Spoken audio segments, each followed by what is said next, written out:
Dear Junmar Pizania, the reason for this letter is to ask you to take me away from here by the middle of this month because I can no longer endure it.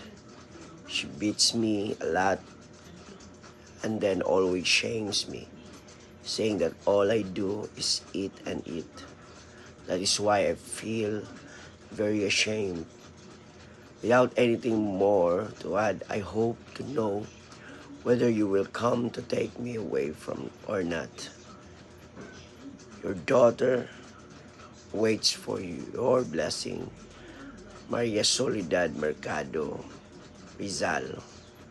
I ask you not to stop sending us articles because I plan to economize on the editorial budget so that the enterprise may last longer, although it is regarded with indifference by our countrymen.